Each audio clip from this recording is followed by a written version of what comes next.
Someone asked me, why drugs? Why is drugs the thing for you? Why are you very passionate? Why are you very committed to this particular cause? And for me, it's the fact that drugs have the capacity to change everything for you. One substance and everything changes. I mean, I talk about a very good son becoming difficult, stubborn, families change, husband that was nice, kind, friendly becomes a woman beater, a family that was good, everybody was happy, suddenly things become tumultuous, things get into turmoil. So for me, it's the fact that drugs have the capacity to change everything. One substance and it turned your life upside down. Out of the nation's over 200 million people, about 70% constitute the youths, and over the past 1 year, nearly 15% of the adult population in Nigeria, which is around 14.3 million people, reported a considerable level of use of psychoactive drug substances. The highest level of drug use, according to a report by the United Nations Office on Drug and Crime, was recorded among people between 25 to 39 years. While cannabis is identified as the most widely used drug, sedatives, heroin, cocaine, and the non-medical use of prescription opioids are also noted. This, according to the National Drug Law Enforcement Agency, poses a challenge to the nation. I was speaking to a particular officer of the Drug Law Enforcement Agency, and he was talking about a facility where a young man was kept in. I think it was one of the psychologists or psychiatrists. And he was talking about a young man who was kept in a facility, right? This facility was for recovery and rehabilitation. And a mother came into that facility, saw her son, and said, "I regret the day I conceived you." That, for me, is pain. You know, I've seen death. I've seen people lose their health. I've seen people have partial stroke. I've seen people become mentally unstable. But that one touched me differently. This woman was not talking about, I regret the day that I gave birth to you, or I regret the day that you started using drugs. It was for that person that this conception should not have happened. No pain should be able to make you regret the fact that you conceived your child that once brought you joy. If there was a way to turn that woman's hope, if there was a way to change that woman's story, if there was one day that woman would walk up to her son and say, "I love you, I am proud of you," that for me was the thing. The ability to switch the dial, the ability to be able to move the needle from someone who brings pain, shame, and disgrace to families to somebody who can bring joy to their family, to their nation, and then whose lives actually can turn around. You know, for somebody who is dead, there's not much that you can do. You may not be able to wake them from the grave. Some health conditions may be able to find redemption, but in some circumstances, everything has changed, and you are just looking forward to, how can I make a woman who regrets the day that they conceived their child now see that same child and say, "Thank God that I am your mother."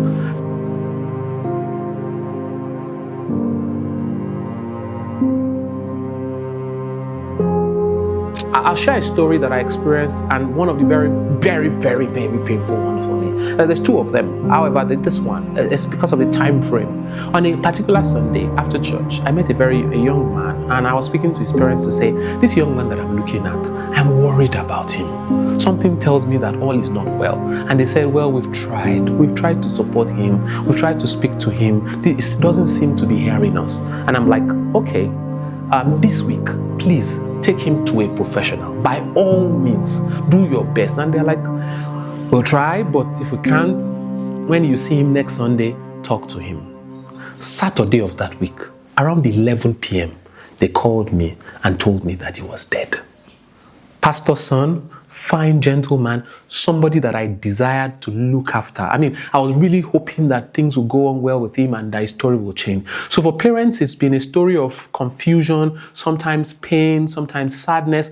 Oftentimes, they don't know what to do. They believe that I've done my best. How is it that this thing is turning out this way? And so that's why sometimes parents ask for warning signs. What should I be looking forward to? What should I be doing? How can I help this young man? But before they sometimes come out or are ready to be able to get support, things have gone really out of hand.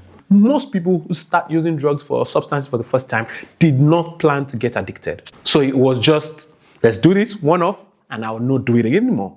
I start a glass of wine, a bottle of vodka, a puff pass, just one pill, and I just want to be sleeping better. If I don't smoke for the day, I know they feel fine. If I don't smoke kush, I go sleep, I got my money, I don't smoke kush, I don't go able to do nothing. Nothing I don't go able to do. Except for sleeping no day, and I had to sleep. I had to sleep. Similar pa. Amila pa di sonesca après da. Alido. And la pa bang for cover no day. La pa for cover no day. Sing for do no day just because of I no get work. I no get order they give me and I bomb had the ease. There's one Yoruba proverb, I don't know whether that fits in at this time, but genuinely there's a proverb that says, suggesting that none of the substances will pass as good or bad, the worst, but one of the things that I am concerned about is with gateway drugs and drugs that have become commonplace. So we have things like alcohol, marijuana, tramadol, codeine, squishies, or LA as people call it. So these are things that people go to a party and then they give you a drink that looks like Zobo. And you just drink thinking that, oh, what you're having is Zobo. And some people have drank such things. It's a mixture of so many things. So people have concoctions. And those concoctions now have marijuana in it, have codeine in it, have tramadol in it, have retinol in it, and that brings danger. So one drink and you have had all of the substances that you never will have thought of in your whole life.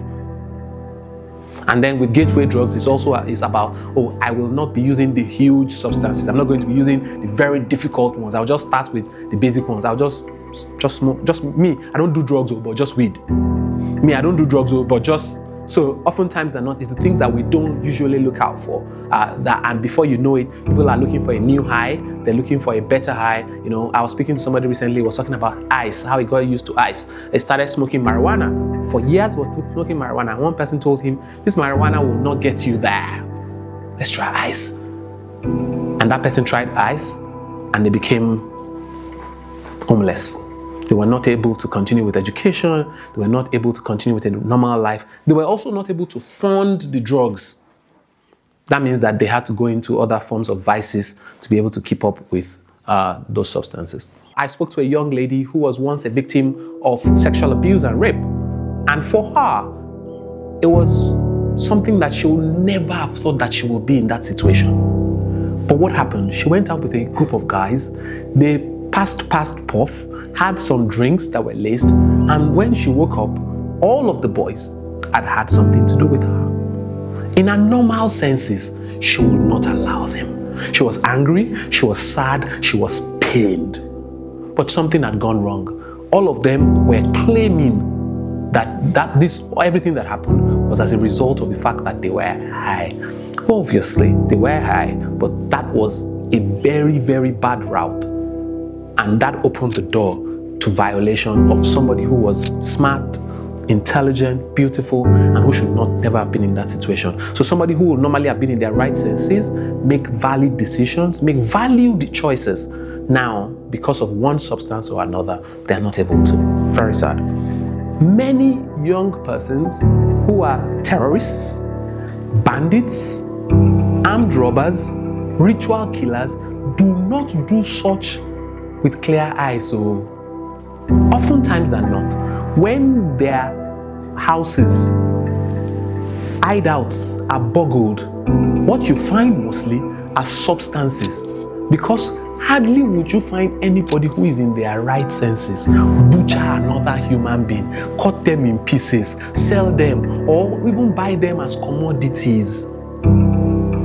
It becomes challenging, difficult, sad, and painful to think that because of those substances, many of us cannot sleep with our eyes closed at night, including those of us who don't even use any substance. Imagine somebody goes out today and then you get on an Okada, or you get in an Uber or tricycle, and the person who is riding the Okada or the Uber, the boat or the tricycle decides that this evening I'm going to have a feel of whatever substance I like. And now they see the road. Instead of driving straight on the road, they see a curb or somewhere there's a demarcation on the road and they ram into it with you at the back, probably with you, your child or your loved one. That accident that you are a victim of, hopefully never, is as a product of what that person's decision is. So you're driving your own car, going home after a nice day at work, and somebody out of their own way drives and rams into your beautiful car just because they choose to be high. And you have not even made any wrong decision. No wrong choices, no wrong decisions, just being alive. And you're paying the price of somebody's action. And that's why it concerns all of us. We're back with a story of survival this Christmas. Earlier this year in March, a mother and wife had been leaving her ranch in Lodi when police say she was hit by a DUI driver. That driver died and the victim spent months fighting for her life. Tonight, she is speaking out for the first time to ABC 10's Chris Thomas about that day that changed her life forever.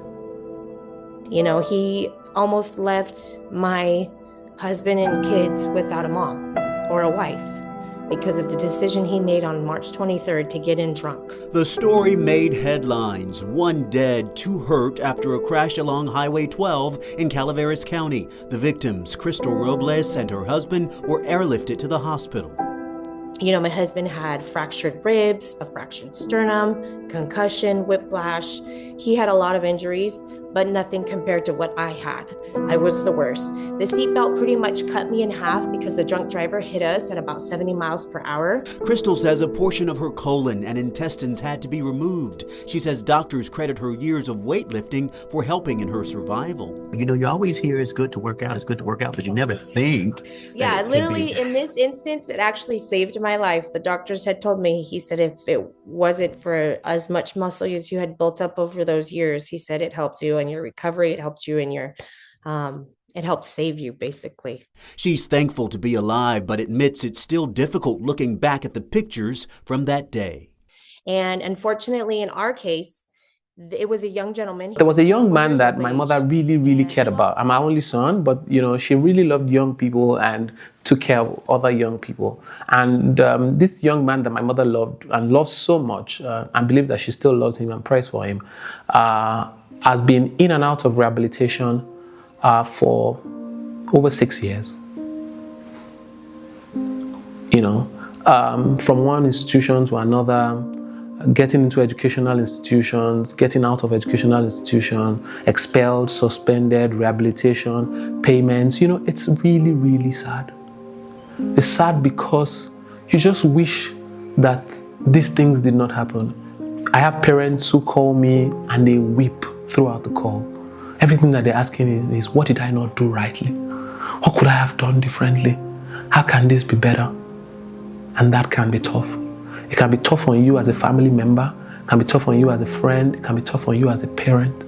You know, and so every day my heart bleeds. Every time that somebody calls me, a parent, a friend, a family member, a religious leader in government, and then they say, every other thing in my life is going well, apart from this one thing. This person is, or this thing is bringing me pain. And in some cases, it's not even the family members. It's the person themselves. I showed you a message where a person said, I have been on this substance for years and I want to stop. I just don't know how anymore. Stop. We have a job on our hands.